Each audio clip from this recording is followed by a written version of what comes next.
ఒంటి చేతితో చప్పట్లు కొట్టలేరు. అత్యాచారం కేసులో ఇన్ఫ్లుయెన్సర్కు మధ్యంతర బెయిలు.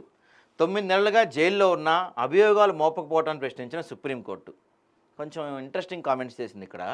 అత్యాచారం కేసులో 23 ఏళ్ల యువకుడికి మధ్యంతర బెయిల్ మంజూరు చేసి సుప్రీంకోర్టు తీవ్ర వ్యాఖ్యలు చేసింది. 9 నెలలుగా నిందితుడు జైల్లో ఉన్నప్పటికీ అభియోగాలు నమోదు చేయకపోవటాన్ని justice B V Nagarathna, justice Satish Chandra ధర్మాసనం ప్రశ్నించింది. బాధితురాలు 40 ఏళ్ల వివాహిత అనే అంశాన్ని ప్రస్తావిస్తూ ఆమె చిన్నపిల్ల కాదు, ఒంటి చేత్తో చప్పట్లు కొట్టలేమని పేర్కొంది. అంటే ఆ యువకుడితో వివిధ ప్రదేశాలకు వివాహిత స్వచ్ఛందంగానే వెళ్ళింది.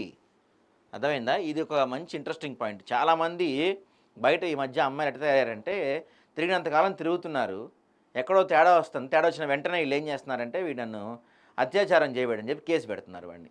చాలా చోట్ల జరిగిందండి ఇది. అలాంటప్పుడు సామాజిక మాధ్యమ ఇన్ఫ్లుయెన్సర్పై అత్యాచార కేసులు నమోదు చేస్తారని ఢిల్లీ పోలీసులు ధర్మాసనం నిలదీసింది. ఏ ఆధారాలతో ఐపీసీ సెక్షన్ 376 కింద కేసు పెట్టారు? ఇద్దరూ కలిసే జమ్మూ కాశ్మీర్ వెళ్ళారు. 7 సార్లు ఆమె జమ్మూ వెళ్ళినా భర్త అభ్యంతరం తెలపలేదు. నిందితుని ట్రయల్ కోర్టులో ప్రవేశపెట్టి నిబంధనలకు లోబడి మధ్యంతర బెయిల్ మంజూరు చేయాలని ధర్మాసనం ఆదేశించింది.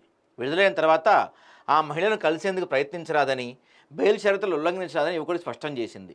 ఢిల్లీ హైకోర్టు బెయిల్ పిటిషన్ తిరస్కరించడంతో నిందితుడు సుప్రీంకోర్టును ఆశ్రయించాడు. పోలీసుల ఫిర్యాదు ప్రకారం సామాజిక మాధ్యమాల ద్వారా దుస్తుల వ్యాపారాన్ని విస్తరించుకోవడం కోసం మహిళ 2021లో ఇన్ఫ్లుయెన్సర్ను తొలుత కలిశారు.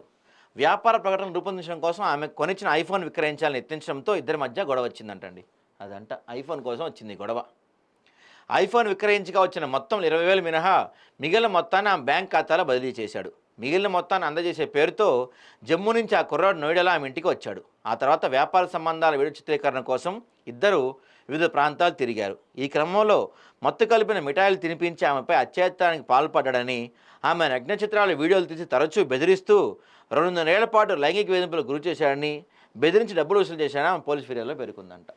అది చూసారంటే 2.5 ఏళ్ల నుంచి జరిగింది మొత్తం. 2.5 ఏళ్ల నుంచి జరిగి ఎక్కడో తేడా కొట్టింది, కేసు పెట్టింది. మంచి మాట అంది కోర్టు, ఒంటి చేతితో చప్పట్లు కొట్టలేము.